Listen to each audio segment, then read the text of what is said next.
This week in Jamaica Now, prisoner says hellish conditions behind bars are worsening as COVID visit restrictions continue. Inmates are now running out of plastic bags to relieve themselves at nights. Major probe underway into the murder of 5 homeless men in the corporate area. 1 man arrested. Mavado's son and co-accused found guilty of murder. Prime Minister says violent lyrics are devaluing the Jamaican culture. Our music has been overtaken by violence. Why Jamaica remains the 5th most corrupt country in the Caribbean. Mystery plane crash lands in Rocky Point, Clarendon. Leader come say, boy, problem I reach me, I go get rich because I go save one life and get rich. Not like that, everybody gone. And Canada bans all flights to the Caribbean as it tightens COVID containment measures.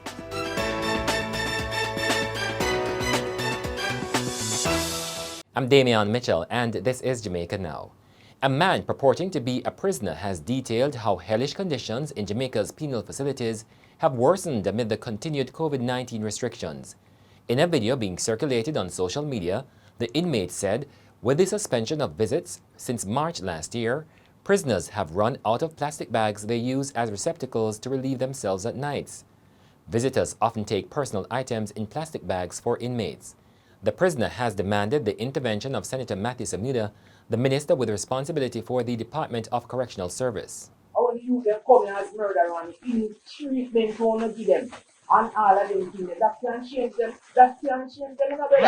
That's going to make them go back out the road, work down road and come here. So we don't need you, Matthew Samuda, to come on TV and talk say, yeah, prisoner alright and this. You know what prisoner alright? No prisoner alright. None. Samuda did not respond to the Gleaner's request for a comment. Jamaicans woke up to the grim news on Monday that 4 homeless men had been chopped to death as they slept overnight. 2 others were also injured, one of whom has since died in hospital. The 6th remains hospitalized. 3 of the victims were killed in the vicinity of the Kingston and St. Andrew Parish Court Civil and Tax Division on Sutton Street. In St. Anne, detectives have arrested and charged a 32-year-old taxi operator with the murder of a Canadian woman. The police say Rojan Hilton from Rio Bueno in Trelawney and Salem in Runaway Bay, St. Anne, was held this week, days after the decomposing body of the Canadian events promoter Latonya Alcinda was found in an apartment in Runaway Bay, St. Anne. The body had stab wounds. Hilton's court date is being finalized. The son of dancehall artist Mavado is to be sentenced on March 10. Earlier this week, the 18-year-old Dante Brooks and co-accused Andre Hinds were found guilty of the June 2018 home invasion killing of Lorenza Thomas in the St. Andrew community of Cassava Peace. Brooks was also found guilty of illegal possession of a firearm and arson. Prosecutors led evidence that Brooks and Hinds were among 5 men who entered a house and shot Thomas before pushing his father into another room. Thomas's killers attempted to sever his head but aborted that plan because the machete was too dull. They then poured gasoline on the house and body before setting them on fire. Prosecutors relied on the eyewitness testimony of Thomas's father, who indicated that he knew his son's killers from the community. And Prime Minister Andrew Holness has reignited discussions surrounding the devaluing of the Jamaican culture through the promotion of violent lyrics. According to Mr. Holness, worldwide Jamaican music is a tool for progressive thinking, but he said it needs to be consistently edifying and uplifting. Other nations took our music and it has become anthems for progressive thinking right across the world, for freedom and resistance. And we embrace it as our culture. But in the last few decades, our music has been overtaken by violence. The Prime Minister was speaking this week at the groundbreaking ceremony of the Red Stripe Experience Museum in Negril, Westmoreland.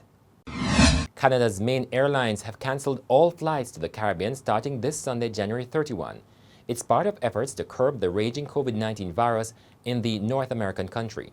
The air lockdown is expected to last until April 30. This will decimate any glimmer of hope in recouping any winter tourist season business.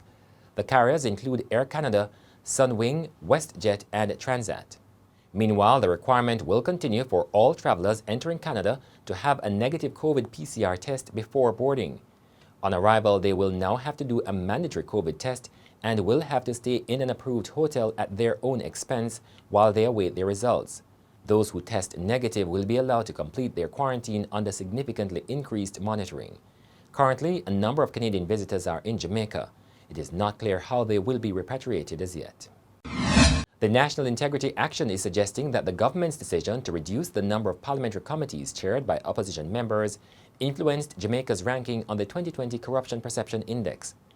Following the 2020 general election, Prime Minister Andrew Holness reversed the convention, only retaining opposition chairmanship of the Public Administration and Appropriations Committee and the Public Accounts Committee. In the 2020 Corruption Perception Index, Jamaica showed little improvement over 2019, inching up from a score of 43 to 44 out of 100, where 0 is deemed very corrupt and 100 very clean. This marginal improvement moves Jamaica to 69th out of 180 countries, up 5 places from 74th in 2019. However, Jamaica remains the 5th most corrupt country in the Caribbean. NIA head Professor Trevor Monroe says in 2020 there was also significant irregularities in the award and supervision of road construction contracts revealed in performance reports by the Auditor General. He said there was also inordinate delay in passing legislation to strengthen Jamaica's anti-corruption framework and a setback in the corruption trial of former Education Minister Royal Reid. And that's it for this edition of Jamaica Now, your weekly review of the big news stories. Send us your comments at onlinefeedback@gleanerjm.com. Follow us on Twitter and Instagram at Jamaica Gleaner and on Facebook at Gleaner Jamaica. Like this video on our YouTube page, turn on your notifications and subscribe today. I'm Damian Mitchell, and before we go, the authorities are yet to reveal any details following the crash landing of a plane in Rocky Point, Clarendon. Gleaner investigations revealed that the plane was deregistered in Mexico. Here is how Rocky Point residents reacted. Come like a me lead the way, nobody never want to move, so me have a whole district come behind me. When me come, when me come, I just see plane me come buck up in. Me never want to go near because me afraid me hear boom, boom, boom, boom. So me not go near, but the little youth them way younger me and brave on me. They step up front and go look what I go. You get to be a deal with. How often is it that person would see a plane flying over this area? Well, it's often enough, but I haven't seen one land on the water before. Alright. So, any idea what happened to the persons who were aboard? No idea. Any idea where this plane is coming from? No. Me just kick back and I go on and I say, watch out. Me never see this in history. But me can witness it, me see it in a movie, but me can witness it live. You get to me a deal with me that come say boy problem I reach me, I go get rich because me I go save one life and get rich. Not like that everybody gone.